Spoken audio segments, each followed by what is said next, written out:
السلام عليكم ورحمة الله وبركاته. بسم الله الحمد لله الصلاة والسلام على رسول الله وعلى آله وصحبه أجمعين أما بعد. ആദ്യമായി അള്ളാഹുവിന്റെ വിധിവിലക്കുകൾ ജീവിതത്തിന്റെ രഹസ്യ പരസ്യ മേഖലകളിൽ സൂക്ഷിച്ചുകൊണ്ട് ജീവിക്കണമേ എന്ന് എന്നോടെന്നതുപോലെ തുടർന്ന് നിങ്ങൾ ഓരോരുത്തരോടും ഓർമ്മപ്പെടുത്തുകയാണ്, വസിയത്ത് ചെയ്യുകയാണ്.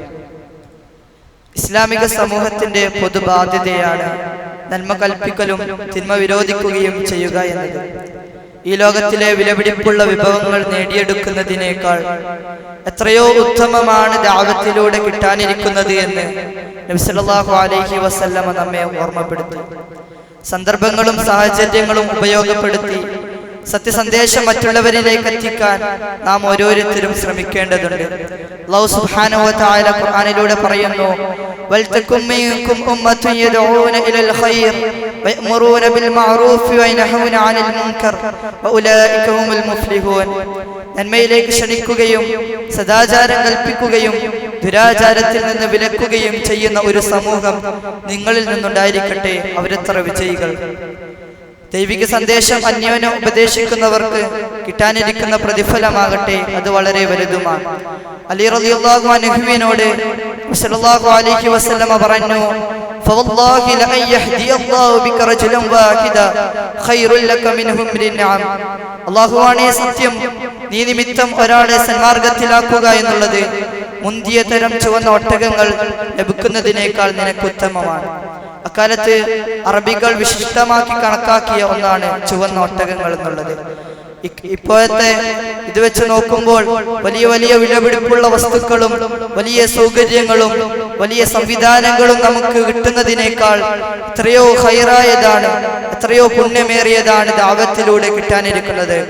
എത്രത്തോളം എന്ന് ചോദിച്ചാൽ, ആ മുഖേന ഒരാൾ സൽക്കർമ്മങ്ങൾ പ്രവർത്തിക്കാൻ ഇടയായാൽ അവന് ലഭിക്കുന്നത് പോലുള്ള പ്രതിഫലം നമുക്ക് ലഭിക്കും.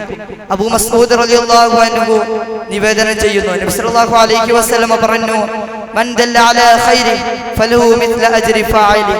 ആരെങ്കിലും ഒരു നന്മ മറ്റാർക്കെങ്കിലും അറിയിച്ചു കൊടുത്താൽ അതനുസരിച്ച് പ്രവർത്തിക്കുന്നവന്റേതിന് സമാനമായ പ്രതിഫലം അവനുണ്ട്. മറ്റൊരു ഹദീസിൽ ഇപ്രകാരം കാണാൻ സാധിക്കും, ആരെങ്കിലും ഒരു നന്മ ആരെങ്കിലും സന്മാർഗത്തിലേക്ക് ക്ഷണിച്ചാൽ അതനുസരിച്ച് അവന്റെ പിൻപറ്റുന്നവന്റേതൊക്കെ പ്രതിഫലത്തിന് സമാനമായ പ്രതിഫലം അവനുണ്ട്. അത് മറ്റുള്ളവരുടെ പ്രതിഫലത്തിന് കുറവ് വരുത്തുകയില്ല.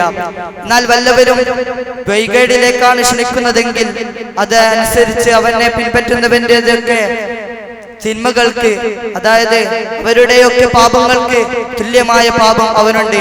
അതാകട്ടെ മറ്റുള്ളവരുടെ പാപങ്ങൾക്ക് കുറവ് വരുത്തുകയുമില്ല എന്ന് മുഹമ്മദ് നബി സല്ലല്ലാഹു അലൈഹി വസല്ലമ പറഞ്ഞു.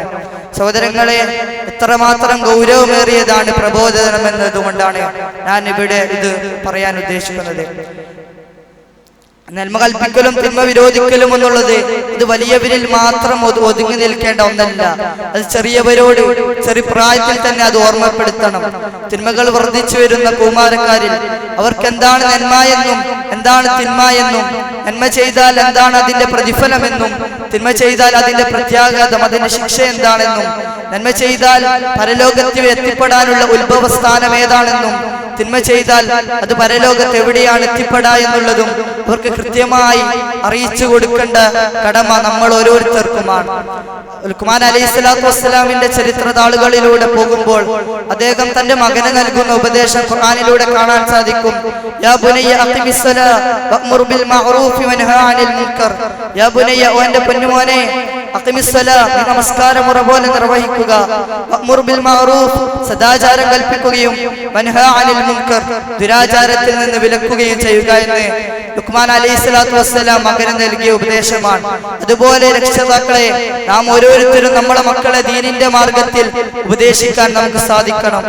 നന്മ കൽപ്പിക്കലും തിന്മ വിരോധിക്കലും വെടിഞ്ഞാൽ സമൂഹത്തിൽ ഉണ്ടാകുന്ന പ്രത്യാഘാതങ്ങളെ കുറിച്ച് പ്രവാചകൻ സല്ലല്ലാഹു അലൈഹി വസല്ലമ ഒരു ഉപമയിലൂടെ ഉണർത്തുന്നുണ്ട്. നുഅ്മാൻ ബിൻ ബഷീർ റളിയല്ലാഹു അൻഹു പ്രവാചകരിൽ നിന്ന് ഉദ്ധരിക്കുന്നു, അള്ളാഹുവിനെ അനുസരിക്കുന്നവന്റെയും അനുസരിക്കാത്തവന്റെയും ഉപമ ഒരു കപ്പൽ യാത്ര സംഘത്തെ പോലെയാണ്. രണ്ട് തട്ടുള്ള ആ കപ്പലിൽ യാത്ര ചെയ്യുന്നതിനായി അവർ നെറുക്കിട്ടു. ഒരു വിഭാഗം മുകൾ തട്ടിലും മറ്റൊരു വിഭാഗം തായ്തട്ടിലുമായി അവർ യാത്രയായി. തായ്തട്ടിലുള്ളവർക്ക് കുടിവെള്ളത്തിനായി മുകളിലുള്ളവരുടെ ആശ്രയിക്കണമായിരുന്നു. അങ്ങനെ അവരിൽ ചിലർ പറഞ്ഞു, ഇവിടെ ഒരു ദ്വാരമുണ്ടാക്കുകയാണെങ്കിൽ അവരെ ബുദ്ധിമുട്ടിപ്പിക്കേണ്ടതില്ലല്ലോ. ഇവരുടെ ഈ സന്ദേശം അത് പ്രാവർത്തികമാക്കാൻ മറ്റുള്ളവർ സമ്മതിച്ചാൽ അവിടെയുള്ള എല്ലാവരും നശിക്കും. എന്നാൽ അവരുടെ കൈക്ക് പിടിക്കുകയാണെങ്കിൽ അവിടെയുള്ള എല്ലാവരും രക്ഷപ്പെടുകയും ചെയ്യും എന്ന് നബി സല്ലല്ലാഹു അലൈഹി വസല്ലം ഓർമ്മപ്പെടുത്തി. അതായത് ഈ തിന്മകൾ വർദ്ധിച്ചു വരുമ്പോൾ ആ തിന്മകളെ പ്രതികരിച്ചില്ലെങ്കിൽ അതിന്റെ പ്രത്യാഘാതം നമ്മെയും ബാധിക്കുമെന്ന് നമുക്ക് മനസ്സിലാക്കാൻ സാധിക്കും. ഇത്രയേറെ നന്മയേറിയ, ഇത്രയേറെ ഗൗരവമുള്ള, ഇത്രയേറെ പ്രാധാന്യമുള്ള ഈ ദഅവത്ത് ഇത് നമ്മൾ ഓരോരുത്തരിലും ഉണ്ടാകണം. ദഅവത്ത് ഉണ്ടാകുന്നതിന് ആ ഒരു പ്രബോധകന് പ്രധാനമായും 5 ഗുണങ്ങൾ ഉണ്ടാകേണ്ടതുണ്ട്. ആ 5 ഗുണങ്ങൾ ഒരു പ്രബോധകന് അനിവാര്യമായ കാര്യമാണ്. ഒന്ന് ഇഖ്ലാസാണ്.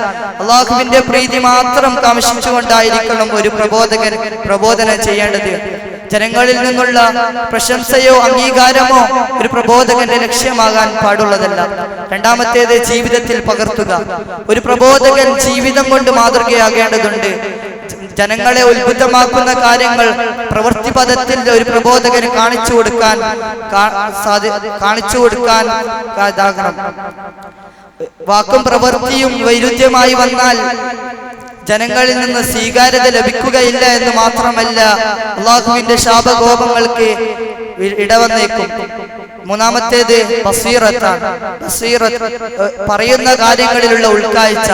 നാം മറ്റൊരാൾക്ക് എത്തിച്ചു കൊടുക്കുന്ന അറിവ്, ആ അറിവ് കൃത്യമായ ജ്ഞാനത്തോടു കൂടിയായിരിക്കണം.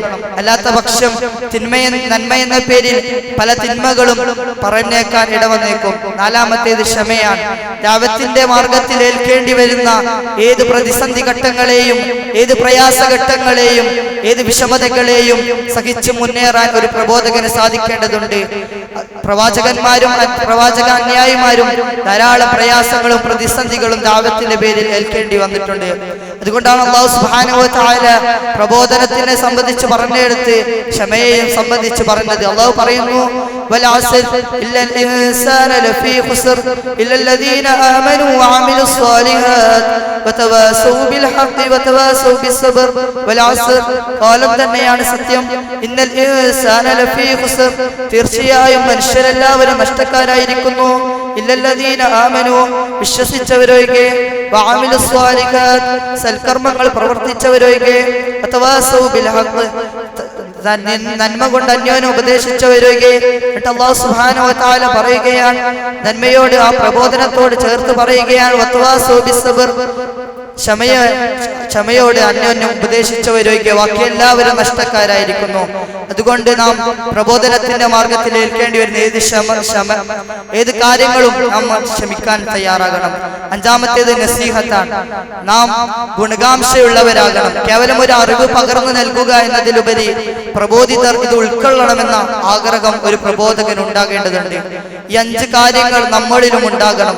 ഇത്രയേറെ പ്രാധാന്യമേറെ ഈ പ്രബോധനം അത് നമ്മുടെ ജീവിതത്തിലും ഉണ്ടാകേണ്ടതുണ്ട്.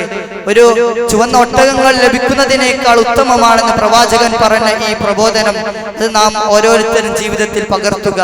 നാഥൻ അനുഗ്രഹിക്കുമാറാകട്ടെ. അസ്സലാമു അലൈക്കും വറഹ്മത്തുള്ളാഹി വബറകാതുഹു.